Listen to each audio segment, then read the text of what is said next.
Magandang araw, Pilipinas. Sa mga nakikinig po sa atin, nasa man po kayong panig ng daigdig. Ayan, magandang gabi po at magandang umaga sa lahat ng nakikinig po sa atin. Iwas muna tayo dito sa issue ni Sara Duterte. Dito tayo kay Raffy Tulfo. Kasi ka-coffee, may nakikita ako online, nagsisirculate online, gawa ng mga vlogger, ng mga content creator. At ang sinasabi nila, itong si Raffy Tulfo daw po, si Senator Raffy Tulfo, parte ng PCSO scam. Mafia. Meron daw kasing mafia dyan sa PCSO. Alam niyo nangyayari dyan ka-coffee, di ba? Sunod-sunod na nananalo, nagiging questionable. Yung iba nagdududa, totoo pa ba yung mga winners na yan, etc. etc. Ngayon, kung sino yung nag-iimbestiga sa mafia na yan, o sa kalokohan man yan, kung totoo man yung kalokohan na yan, kung verified yung mga kalokohan na yan, ang nag-iimbestiga dyan sa Senado, si Raffy Tulfo. Ngayon, sinisilip nila si Raffy Tulfo. Parte daw yan ng mafia, kundi ka ba naman, tinamaan ng pusit na bilog, yung tao nag-iimbestiga, siya naman ngayon ang parte ng mafia. Sa tingin mo ba, kung nag-iisip ka, marami vloggers mga nakikinig sa atin. Kung si Tulfo ay bahagi ng mafia na yan, itataya niya ba yung pangalan niya, tatayo siya dyan sa mga Senate hearings, sunod-sunod na Senate hearings, at bibirahin niya si Robles, at General Manager ng PCSO na si Robles. Kung sa tingin mo, bakit siya magsasagawa ng series of investigations dyan sa Senado kung parte siya ng mafia? Di ba maya, makalkal pa yung pangalan niya kung parte siya ng mafia. Madawit pa siya, sa tingin ninyo. Hindi pinahabak niya yung sarili niya. Kung di ba naman kayo nag-iisip, sino tong mga trolls na to? May mga trolls na nagkakalat online na nagpapakalat ng fake information. Nako, ayaw natin yan. Hindi sa kinakampihan natin si Tulfo dito, pero nakikita natin yung mga hearing na yan. Binabantayan natin yan. At may mga pinapakalat. Ano yung mga resulta ng investigasyon dyan sa Senado? Sige. Ang DICT inutusan. Actually, nasabo niya ang DICT Sabi ni Tulfo, masyado kayong mabagal kumilos dyan may pina-assess siya dyan.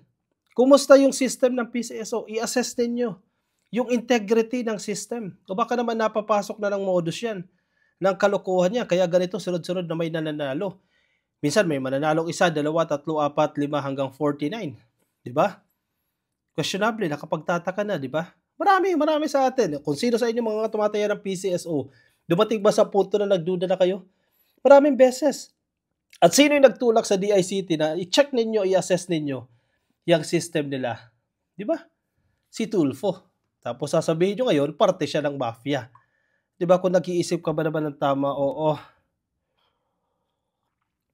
Isa pang resulta ng investigasyon, hiningi niya lahat ng winners. Hindi mo naman pwedeng i-publicize lahat yan Hindi mo pwedeng ilabas sa hearing yan. Ito yung mga nanalo from this period up to this period. Juan de la Cruz, Alfredo Queme, Juanita, etc. etc. Hindi mo pwedeng gawin yan. Kasi na-compromise mo yung safety ng mga winners. For the longest time, nakapagpasa, parang last week lang ata, nakapagpasa sa Senado itong PCSO ng listahan ng mga nanalo. Totoo kaya yan? Yung mga nanalo na yan. Diba? Sino yung trumabaho doon, natatandaan ninyo yung mga PCSO agents na biglaan na lang tinanggal, na wala ng trabaho? Sino nagsulong dyan? Para ma-address yung issue na yan, kung hindi nagsagawa ng investigasyon dyan sa Senado. Diba si Tulfo din yan? Tapos ngayon, sisiraan nyo yung tao. Palalabasin nyo na siya ay may kasalanan, na siya ay parte ng mafia. May mga vloggers pa tayo nakikita si Maharlika. Diba? Hindi ko napanood yung buong video ni Maharlika. Pero nakita natin yung clips na ginamit, repurpose ka-coffee yung video na yan, na nananahimik na raw si Tulfo kayo sa issue ng PCSO dahil binayaran daw po yan ng billions of pesos. Diyan kayo magagaling magbintang. Bilyones daw po yung binayad kasi gagamitin daw po yan bilang campaign fund ni Tulfo. Aba, saan galing yung impormasyon nyo na yan? Masyado namang maaga yan. At meron bang pang ganong pangbayad na hindi ma-detect ang PCSO? 1 billion mahigit na hindi ma-detect? Hindi makukuha?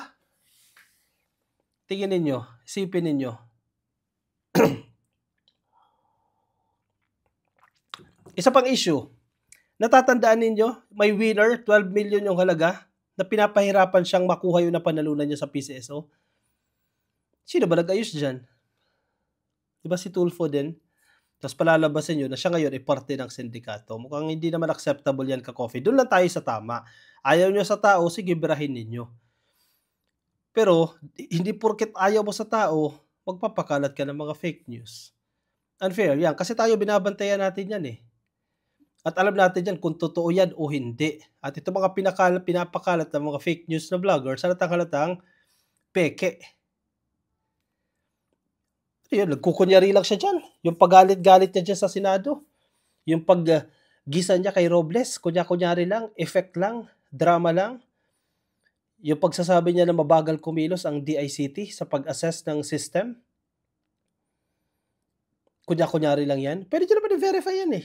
I-verify nyo sa Google. Search nyo dyan, Tulfo, PCSO. Lalabas yan kung sino yung nanguna para imbestigahan niyang PCSO na yan. O kung ginawa yung investigasyon na yan, o kung hindi ginawa yung investigasyon na yan, mabubulgar ba yung mga kalokohan na yan? O yung Photoshop na nanalo. Tatandaan niyo yan? Si ate na Photoshop para itago daw yung identity. Marami naman parang para itago yung identity. Bakit gano'n ang ginawa? Diba? Lalabas ba ang lahat ng yan kung hindi inimbestigahan? Diba? May isa pang laro. Anong title nun? Yung plano sana nilang i-launch? Lotto Bilyonaryo. Insult billionaire ka. Sabi ni Tulfo dyan, huwag niyong ilo-launch yan hanggat hindi na-check yung integrity ng system. Kasi baka biglang madaya na lang yan. Pagugulat ka na lang, ubos na yung pot money. Napunta na sa ilang mga tao. Diba? Tama ba yun? O ayaw nyo na may sumisilip na senador? O, sa dinami-dami ng mga mambabatas. O, may mga mambabatas yan. Sa House of Representatives, dyan sa Senado, may narinig ka ba na sumilip sa problema dyan sa PCSO? Wala, di ba? Si Tulfo ang sumilip dyan. Yes, sabihin ninyo, si Tulfo kasi, dinadaan sa kamay. Sa kamay niya ang hustisya. Anong dapat mong gawin? Hayaan na lang yan. Hindi imbestigahan yan. In aid of legislation, baliwalain na lang yan. Ano sa tingin ninyo? Pagbigyan na lang, bitawan na lang, hayaan na lang natin yan. Every day may nananalo, or every other day, every 3 days may nananalo, hayaan na lang yan. Diba hindi naman dapat? Tapos ngayon, palalabasin nyo, unfair dun sa tao eh. Yung tao nagtatrabaho, nagsasagawa ng investigation, series of investigations, and then palalabasin ninyo na parte siya ng mafia. Kung ano man yung mafia nag-i-exist dyan sa PCSO. Diba unfair yan? Hindi sa kinakampihan natin si Tulfo dito, pero nakikita kasi natin na may punto siya dyan sa ginagawa niya. Naka-monitor tayo sa mga hearing eh. Ano sa tingin niyo? Posibleng iba yung opinion nyo ka-coffee, posibleng iba i-understanding nyo, posibleng iba ayaw maniwala sa atin, posibleng iba doon kumampi sa mga fake vloggers, sa mga fake news, mga nagpapakalat ng fake news. Nasa sa inyo po yan.